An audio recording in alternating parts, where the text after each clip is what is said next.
El precio del conocimiento. Hay cientos de fórmulas y métodos que tratan de cómo funciona el mundo y sus muchos misterios.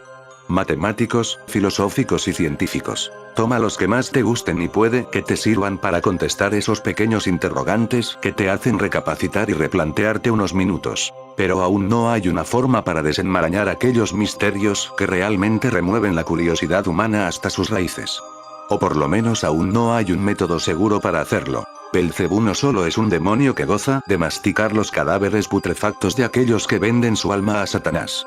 Pasa y resulta que sus miles de años también le han dado gran sabiduría, la cual siempre está dispuesto a compartir con los mortales, claro, si pueden pagarla. Si tu curiosidad es tan grande como para que tus dudas te perforen el cerebro por la noche y no te dejen dormir, esta es una solución rápida, pero debo de advertirte que pase lo que pase, siempre saldrás perdiendo. Por supuesto que también hay mucho que ganar, pero la gran interrogante es cuánto estás dispuesto a perder por el conocimiento. Si tu principal preocupación es convocar a Belcebú, y que éste te engañe y sufrir por nada, puedes estar tranquilo.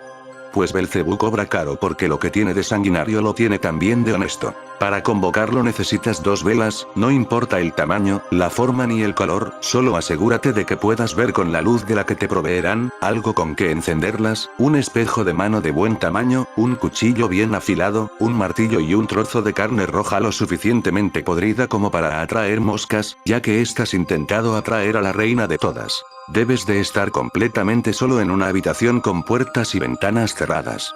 Totalmente a oscuras, sentado en el suelo con todos los elementos antes mencionados durante una noche de luna llena, preferentemente a eso de las 3 de la mañana. A esa hora la frontera entre este mundo y el otro es más delgada. Coloca la carne frente a ti, a poco más de 1,5 metros, y entre tú y ella, las 2 velas con el espejo, el martillo y el cuchillo en medio. Toma el martillo y rompe poco menos de la mitad del espejo, y muélelo tanto como puedas. Toma el vidrio molido con tu mano hábil y apriétalo con todas tus fuerzas, lo suficiente para que el vidrio se incruste en tu carne y lo suficiente como para que la sangre no se filtre. Mientras, clavas la mirada en el trozo sano de espejo y espera. Cuando creas que ya pasaron 5 minutos más o menos, parpadea lentamente 3 veces y cuando abras los ojos la tercera vez tu reflejo tendrá las cuencas vacías y te sonreirá levemente. Ahora debes aflojar tu puño derecho y dejar gotear la sangre sobre el espejo hasta que te sea imposible ver tu reflejo. A continuación sopla las velas y quédate quieto con los ojos cerrados.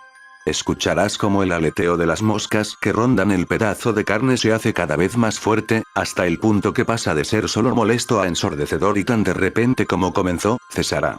Felicidades, si llegaste hasta aquí, Belcebú ya está en la misma habitación que tú. Escucharás cómo se acerca a ti, caminando con sus 6 delgadas patas al ras del suelo y sube por el brazo con el que sostenías el vidrio molido, hasta pararse en tu hombro. Luego meterá su larga y delgada lengua en tu oído. Él te está probando y no tocará tu ofrenda hasta que termine. No te asustes, él no te hará daño, si considera que no vales la pena solo se irá y se llevará la oreja en la que está hurgando como pago por molestarlo. Si pasas su prueba se bajará de ti y se comerá la carne podrida que le ofreciste. Debo recordarte que en ningún momento abras los ojos, sobre todo llegado este punto. Es de mala educación mirar a alguien cuando está comiendo y es una de las cosas que más odia Belcebú. Cuando él termine de comer las velas se encenderán solas y te agradecerá por la comida. Es ahora cuando puedes abrir los ojos y trata de mantener la compostura por más desagradable que sea lo que verás. Lo que verás es una copia exacta de ti mismo, pero con las cuencas oculares vacías, desnudo y la carne de ese cuerpo en pleno estado de descomposición. Quizá lo siguiente más inquietante sea la mosca del tamaño de una ave pequeña que se posa en el hombro de tu copia. No te confundas, ese que estás viendo no es Belcebú tomando tu forma, es tu reflejo y es también la primer cuota que pagar por haberlo convocado. Ahora que el primer pago está saldado, puedes hacerle todas las preguntas que quieras y cuales quieras, él te contestará con certeza y honestidad. Puedes preguntarle dónde está cualquier persona, el significado de la vida e incluso los números de la lotería. Pero ten cuidado porque con tu reflejo, solo pagaste por algunas preguntas y no todas valen lo mismo. Él te avisará cuando ya esté saldada la deuda y te ofrecerá más respuestas si las quieres. Pero a diferencia de la vez anterior, primero te dará tu respuesta y después te cobrará.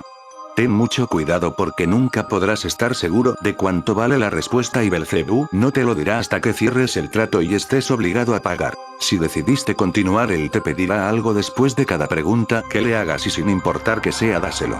He aquí cuando entra en juego el cuchillo. Belcebú adora la carne y si aceptó presentarse ante ti es porque, cuando lamió tu oído, le gustó tu sabor y lo más probable es que te pida un poco de ti para saborear. Sea cual sea tu decisión hay 3 cosas que serán inevitables. La primera es que Belcebú escupirá sangre sobre la tuya derramada sobre el espejo, y con ello hará una piedra ovalada, pequeña y extrañamente bonita, una piedra mermante de sangre.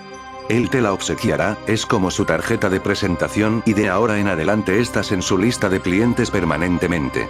Cuando quieras él se aparecerá para sellar otro trato y tal vez también se presente cuando tú no quieras, pero siempre que él se haga presente deberás hacerle una pregunta y dejar que se lleve algo. La segunda, es que cada vez que te veas al espejo verás ese tú putrefacto sin ojos, furioso, golpeando el vidrio que lo separa, intentando llegar a ti, mientras esa mosca que se apoyaba en su hombro aquella noche, se alimenta de él. Estate tranquilo pues estás fuera del alcance de sus manos, pero no del de sus gritos de dolor, de sus amenazas y de sus llantos. Es algo muy desagradable y vale aclarar que serás el único capaz de ver ese reflejo tuyo, el resto de las personas solo verán un reflejo normal y corriente. Y la tercera y probablemente la peor. Cuando formes tu familia, si no lo has hecho ya, será suya y como todo lo que te pertenece, le pertenecerá, figura en el contrato. Él puede reclamarlo como pago la próxima vez que aparezca.